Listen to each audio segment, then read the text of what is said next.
வணக்கம். நீங்கள் இணைந்திருப்பது சமூகத்தின் மதிய நேர பிரதான செய்திகளோடு இணைந்து கொள்ளும் நான் டாரின் புஷ்பராஜா. விரிவான செய்திகளுக்குள் செல்வதற்கு முன்னதாக முதலில் தலைப்புச் செய்திகள். இலங்கையின் 200 சிவப்பு எச்சரிக்கை குற்றவாளிகள் வெளிநாட்டில் தஞ்சம், பாதுகாப்பு அமைச்சர் தகவல். அரசாங்கத்திற்கு எதிரான பேரணி அனாவசியமானது, சம்பிக்க புறக்கணிப்பு. அந்நிய செலாவணியை ஆடம்பர வாகன இறக்குமதிக்கு அரசு வீணடிக்கின்றது, முன்னிலை சோசலிச கட்சி குற்றச்சாட்டு. வடக்கு கிழக்கில் இணைய மோசடிகள் தீவிரம், போலீசார் எச்சரிக்கை. 2025ஆம் ஆண்டுக்கான உயர்தர பரீட்சை ஆரம்பம், ஆர்வமாக பரீட்சைக்கு செல்லும் மாணவர்கள். எல்லை தாண்டிய மேலும் 14 இந்திய மீனவர்கள் கைது.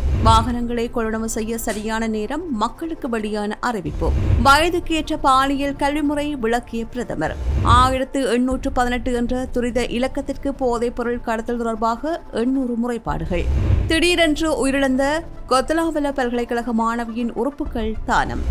இலங்கையில் சிவப்பு எச்சரிக்கை விடுக்கப்பட்டு 200 பேர் வெளிநாடுகளில் தங்கியுள்ளதாக பொதுமக்கள் பாதுகாப்பு அமைச்சர் ஆனந்த விஜயபால தெரிவித்துள்ளார். ஊடகம் ஒன்றுக்கு வழங்கிய செவ்வியில் அவர் மேலும் தெரிவிக்கையில், வெளிநாடுகளில் தங்கியுள்ள சிவப்பு எச்சரிக்கை விடுக்கப்பட்டவர்களில் 80 பேர் பாரிய குற்றச்செயல்களில் ஈடுபட்ட திட்டமிட்ட குற்றக்குழுக்களைச் சேர்ந்தவர்கள் என்று அமைச்சர் தெரிவித்தார். இந்நிலையில் வெளிநாடுகளில் தங்கியுள்ள குற்றக்குழு உறுப்பினர்களில் பலர் அந்த நாடுகளில் கைது செய்யப்பட்டுள்ளதாகவும் தெரிவித்துள்ளார். சுற்றுலா சென்றுள்ள போர்வையில் அவர்கள் அங்கு தங்கியுள்ளதாக அவர் குறிப்பிட்டுள்ளார். அவ்வாறான குற்றச்செயல்களில் ஈடுபட்டுள்ளவர்களில் அதிகமாக தேடப்படுவோர் பட்டியலில் உள்ளவர்கள் தொடர்பில் விசேட கவனம் செலுத்தப்பட்டுள்ளதாகவும் அமைச்சர் தெரிவித்தார். அந்த வகையில் குறித்த சந்தேக நபர்களை நாட்டிற்கு அழைத்து வருவது தொடர்பில் சம்பந்தப்பட்ட நாடுகளுடன் தேவையான ராஜதந்திர நடவடிக்கைகள் முன்னெடுக்கப்படுவதாகவும் அமைச்சர் குறிப்பிட்டார். அதற்காக விசேட குழுக்கள் செயற்பட்டு வருவதாக சுட்டிக்காட்டியுள்ளார். இதேவேளை மத்திய கிழக்கு நாடுகளில் மறைந்து போதைப்பொருள் வர்த்தகத்தில் ஈடுபடும் 7 பேர் இலங்கை அதிகாரிகளிடம் சரணடைய ஒப்புக்கொண்டுள்ளதாகவும் அமைச்சர் ஆனந்த விஜயபால தெரிவித்திருக்கின்றமை குறிப்பிடத்தக்கது. அரசியல் நோக்கத்தை அடிப்படையாக கொண்டே எதிர்க்கட்சிகள் எதிர்வரும் 21ஆம் தேதி அரசாங்கத்திற்கு எதிராக ஒன்று கூடுகின்றன. இந்த பேரணியில் நாங்கள் கலந்து கொள்ளப் போவதில்லை என ஐக்கிய குடியரசு முன்னணியின் தலைவர் சம்பிக்க ரணவக்க தெரிவித்தார். கொழும்பில் உள்ள ஐக்கிய குடியரசு முன்னணியின் காரியாலயத்தில் நேற்று இடம்பெற்ற ஊடகவியலாளர் சந்திப்பில் அவர் இவ்வாறு தெரிவித்தார். ஜனாதிபதியால் சமர்ப்பிக்கப்பட்டுள்ள 2026ஆம் ஆண்டுக்கான வரவு செலவு திட்டத்தில் பல சிறந்த விடயங்கள் உள்ளடக்கப்பட்டுள்ளன. அனைத்து விடயங்களையும் விமர்சிக்கும் மனநிலையில் நாங்கள் இல்லை. சிறந்தவற்றை வரவேற்போம். இந்த வரவு செலவு திட்டத்தில் அரசு செலவுகள் குறைக்கப்பட்டுள்ளது. இருப்பினும் தேசிய தொழில்துறையை மேம்படுத்தும் திட்டம் நேரடியாக குறிப்பிடப்படவில்லை. ஒன்றிணைந்த எதிர்க்கட்சிகளின் பேரணி எதிர்வரும் 21ஆம் தேதி நுகைகடையில் இடம்பெறவுள்ளது. இது ஒரு அனாவசியமான பேரணி என்றே குறிப்பிட வேண்டும். இந்த அரசாங்கத்திற்கு மக்கள் 5 ஆண்டு காலத்திற்கு ஆணை வழங்கியுள்ளார்கள். அரசியல் நோக்கத்தை அடிப்படையாக கொண்டே எதிர்க்கட்சிகள் எதிர்வரும் 21ஆம் தேதி அரசாங்கத்திற்கு எதிராக ஒன்று கூடுகின்றன. பேரணிகள், போராட்டங்களினால் அரசாங்கத்தை நெருக்கடிக்கு உள்ளாக்க முடியாது.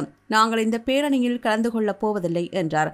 மேலும் லஞ்சம் அல்லது ஊழல் ஆணைக்குழுவின் பணிப்பாளர் நாயகம் ரங்க திசாநாயக்க முறையற்ற வகையில் நியமிக்கப்பட்டுள்ளார். வெட்கம் என்பதொன்று இருக்குமாயின் அவர் பதவியை ராஜினாமா செய்ய வேண்டும். அரசியல் நிகழ்ச்சிகளுக்கு அமைய தெரிவு செய்யப்பட்ட அடிப்படையில் ஆணைக்குழு செயற்படுகின்றது என்றும் சம்பிக்க ரணவக்க தெரிவித்தார். அந்நிய செலவாணியை ஆடம்பர வாகன இறக்குமதிக்கு அரசாங்கம் வீணடிப்பதன் மூலம் இலங்கையின் பொருளாதாரத்தை பாரிய நெருக்கடிக்கு இட்டு சென்றுள்ளதாக முன்னிலை சோசலிச கட்சியின் கல்வி செயலாளர் புபுது ஜெயக்கொட குற்றம் சாட்டியுள்ளார். கொழும்பில் நேற்று நடைபெற்ற ஊடகவியலாளர் சந்திப்பின் போது மேற்கண்டவாறு குறிப்பிட்டார். ஏற்றுமதி வருமானம் 7.3% அதிகரித்த போதிலும் இறக்குமதி செலவுகள் 12.2% அதையும் விட அதிகமாக உயர்ந்துள்ளதால் நாட்டின் வர்த்தக சமநிலையில் பாதகமான விளைவு ஏற்பட்டுள்ளதுடன் வர்த்தக பற்றாக்குறை $1.2 பில்லியன் அதிகரித்துள்ளது. வாகன இறக்குமதிக்கான கட்டுப்பாடுகளை நீக்குவது நாட்டின் பொருளாதாரத்தை மிக மோசமான நெருக்கடியில் தள்ளும் என்று எச்சரிக்கைகளை விடுத்த போதிலும் அரசாங்கம் அதற்கு செவிசாய்க்கவில்லை. ஆடை தொழில் மற்றும் தேயிலை தோட்ட தொழிலாளர்கள் சிரமப்பட்டு கடந்த ஆண்டை விட மேலதிகமாக $700 மில்லியன் ஈட்டித் தந்துள்ளார்கள். ஆனால் அந்த தொகையை போன்று சுமார் 2 மடங்கு ஆடம்பர வாகனங்களை இறக்குமதி செய்ய செலவிடப்பட்டுள்ளது. ஜனாதிபதி நாட்டில் எந்த பிரச்சனையும் இல்லை என்று கூறிக்கொண்டாலும் பருப்பு, வெங்காயம், சவர்க்காரம் மற்றும் பிள்ளைகளின் பாடசாலை புத்தகங்கள் போன்ற அத்தியாவசிய பொருட்களுக்கு பெரும் வரியை அரசாங்கம் விதித்துள்ளது. இதற்கு முற்றிலும் முரணாக சொத்து மற்றும் பெருநிறுவனங்களுக்கு பெரிய அளவிலான வரிச்சலுகைகள் வழங்கப்பட்டிருக்கின்றன. கடந்த 8 மாதங்களில் நாட்டின் அந்நிய செலாவணி கையிருப்பில் வெறும் $84 மில்லியன் மட்டுமே சேர்க்கப்பட்டுள்ளது. மீதமுள்ள 4 மாதங்களில் $953 மில்லியன் ஈட்டுவது சாத்தியமற்றது என்றும் இதுவே நாட்டின் அடிப்படை நெருக்கடியாகும் என்றும் தெரிவித்தார். இதனிடையே கொத்தலாவல தனியார் பல்கலைக்கழகத்திற்கு அரச நிதியிலிருந்து 700 மில்லியன் ரூபாய் செலவிடப்பட்டிருக்கின்றமையும் இங்கு சுட்டிக்காட்டப்பட்டது. கல்விக்காக உலகில் மிக குறைவாக செலவு செய்கின்ற 3 நாடுகளில் இலங்கையும் உள்ளது. இது பாரிய சமூக விளைவுகளை ஏற்படுத்தும் என்றும் தெரிவித்தார். இணையம் மற்றும் சமூக ஊடகங்களை பயன்படுத்தி நடத்தப்படும் நிதி மோசடிகள் வடக்கு மற்றும் கிழக்கு மாகாணங்களில் அதிகரித்துள்ளதாக போலீஸ் ஊடக பிரிவு தெரிவித்துள்ளது. இணையதளங்கள் மூலமாக இடம்பெறும் மோசடி நடவடிக்கைகள், குறிப்பாக டெலிகிராம், வாட்ஸ்அப் போன்ற கணக்குகள் மற்றும் ஏனைய சமூக ஊடக குழுக்களை பயன்படுத்தி நடத்தப்படுகின்ற நிதி மோசடிகள் குறித்து தொடர்ச்சியாக முறைப்பாடுகள் பதிவாகி வருகின்றன. மோசடியாளர்கள் பொதுமக்களை ஏமாற்றி அவர்களது வங்கிக் கணக்கு இலக்கங்கள், கடவுச்சொல் மற்றும் QR குறியீடுகள் போன்ற ரகசிய தகவல்களை பெற்றுக் கொள்கின்றனர். பின்னர் நிகழ்நிலை வேலை வாய்ப்புகளை பெற்றுத் தருவதாக கூறி பல்வேறு கணக்குகளுக்கு பணம் செலுத்தும்படி ஊக்குவித்து நிதி மோசடிகளில் ஈடுபடுவதாக அறிய முடிகின்றது.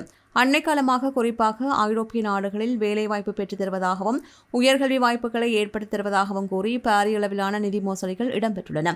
இந்நிலையில் இணையதளத்தை பயன்படுத்துகின்ற போது இத்தகைய மோசடிகள் தொடர்பாக எச்சரிக்கையாக செயல்படுமாறு போலீஸ் ஊடகப் பிரிவு அறிவுறுத்தியுள்ளது. 2025ஆம் ஆண்டுக்கான கல்வி பொதுத்தராதர உயர்தர பரீட்சை இன்று ஆரம்பமாகியுள்ளது. இந்த பரீட்சை எதிர்வரும் டிசம்பர் மாதம் 5ஆம் தேதி வரை நாடு முழுவதிலும் உள்ள 2362 பரீட்சை நிலையங்களில் நடைபெற உள்ளது. இந்த முறை பரீட்சைக்கு 3,40,525 பரீட்சார்த்திகள் தகுதி பெற்றுள்ளனர். இவர்களில் 2,46,521 பாடசாலை பரீட்சார்த்திகளும் 94,004 தனிப்பட்ட பரீட்சார்த்திகளும் அடங்குவர்.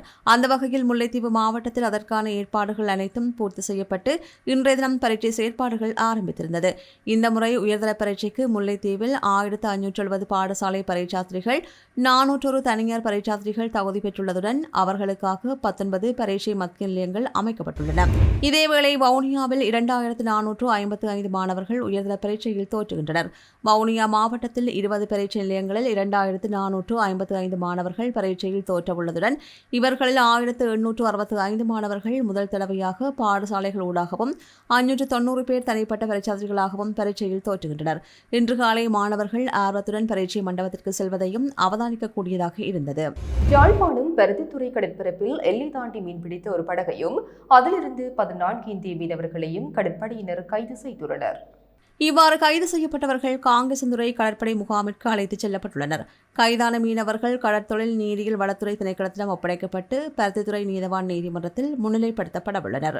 பிரதான அனுசரணை வழங்குவோர் பிடி கேஷ் அண்ட் கரி மற்றும் பிடி சூப்பர் ஸ்டோர். இப்போ உங்களுக்கு வழங்கும் ஒரு நல்ல செய்தி. பிடி கேஷ் அண்ட் கரியின் ஆன் பிராண்டான கல்யாணி அன்னபூரணி பிராண்டில் அன்றாட வாழ்க்கையின் எல்லா தேவைகளுக்குமான அனைத்து பொருட்களையும் ஒரே இடத்தில் ஒரே கூடையின் கீழ் பெற்றுக்கொள்ள பிடி கேஷ் அண்ட் கரி மற்றும் பிடி சூப்பர் ஸ்டோருக்கு தாமதம் வேண்டாம். இப்போதே வாருங்கள்.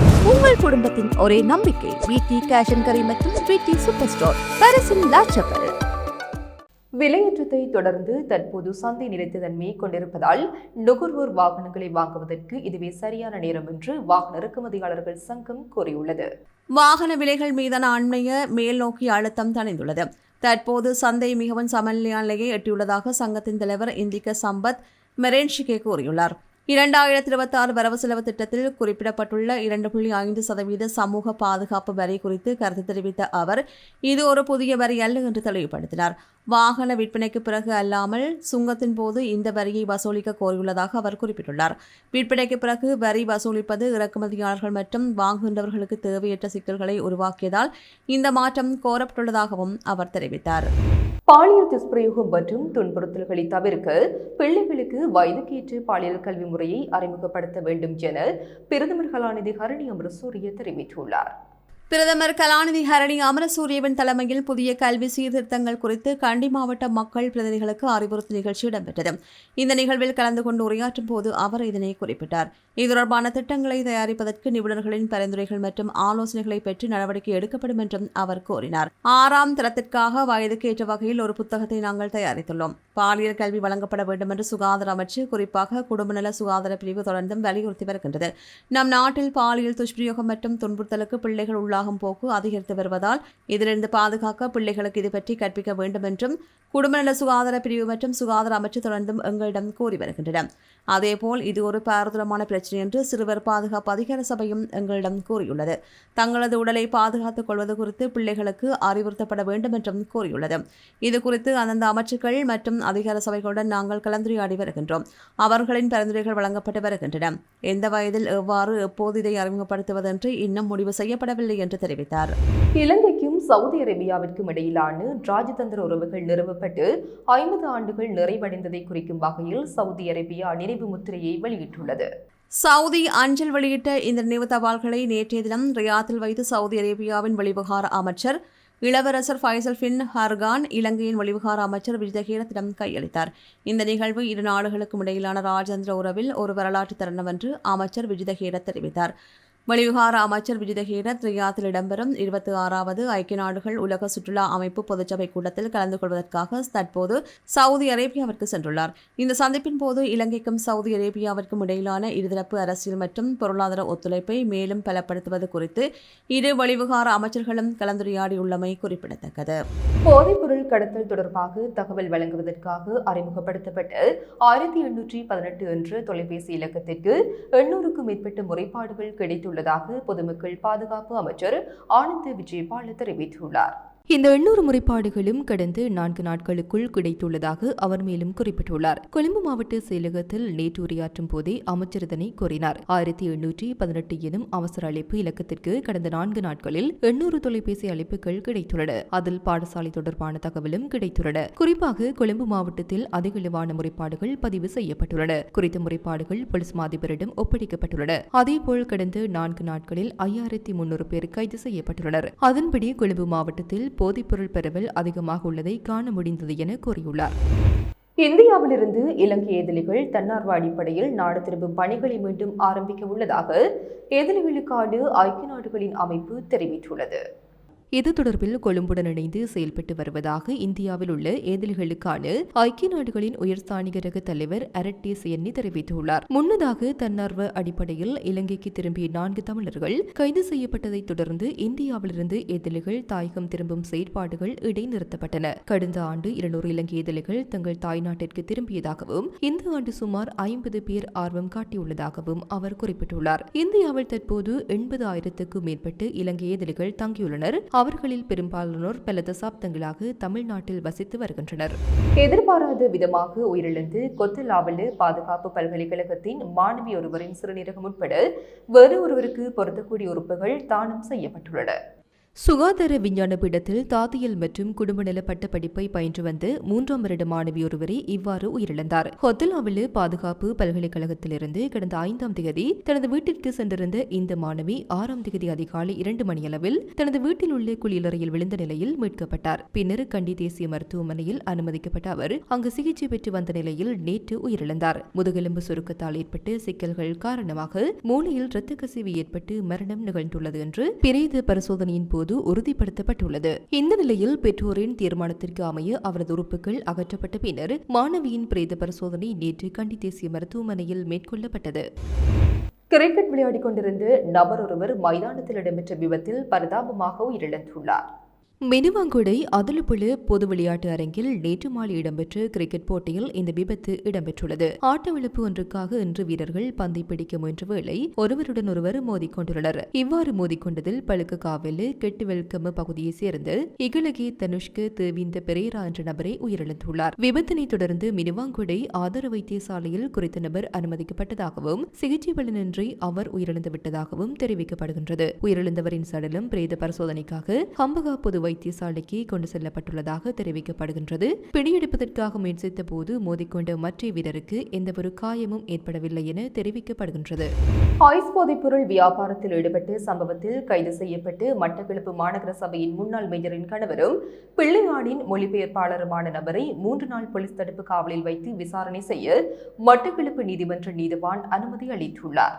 மட்டக்களப்பு போலீசாருக்கு கிடைத்த தகவல் ஒன்றை அடுத்து ஊழல் ஒழிப்பு மற்றும் போதை ஒழிப்பு பிரிவு போலீசார் கடந்த வெள்ளிக்கிழமை இரவு முதலியார் வீதியில் உள்ள வீடு ஒன்றை முற்றுகையிட்ட போது அங்கு வியாபாரத்தில் ஈடுபட்டவர் என கூறப்படும் ஒருவர் 50 கிராம் ஐஸ் போதைப் பொருளுடன் கைது செய்யப்பட்டார். இவர் பிள்ளையான் என அழைக்கப்படும் முன்னாள் ராஜாங்க அமைச்சர் சி சந்திரகாந்தனின் மொழிபெயர்ப்பாளரும் மட்டக்களப்பு மாநகர சபையின் முன்னாள் மேயரின் கணவர் என்றும் கூறப்படுகின்றது. இதனைத் தொடர்ந்து முதலியார் வீதியில் உள்ள வீடு ஒன்றில் தச்சு வேலையில் ஈடுபட்டுக் கொண்டிருந்த கூலவடி பகுதியைச் சேர்ந்த ஒருவர் 250 மில்லிகிராம் ஐஸ் போதைப் பொருளுடன் கைதானார். இருவரும் நேற்று முன்தினம் சனிக்கிழமை மட்டக்களப்பு நீதிவான் நீதிமன்றத்தில் ஆஜர்படுத்தப்பட்ட போது கைது செய்யப்பட்ட வியாபாரியான பிள்ளையானின் மொழிபெயர்ப்பாளரை எதிர்வரும் செவ்வாய்க்கிழமை வரை போலீஸ் தடுப்பு காவலில் வைத்து விசாரணை செய்ய நீதிவான் அனுமதித்தார். 250 மில்லிகிராம் ஐஸ் போதைப் பொருளுடன் கைது செய்யப்பட்டு தச்சு தொழிலாளியை பிணையில் விடுவித்து நீதிவான் உத்தரவு பிறப்பித்தார்.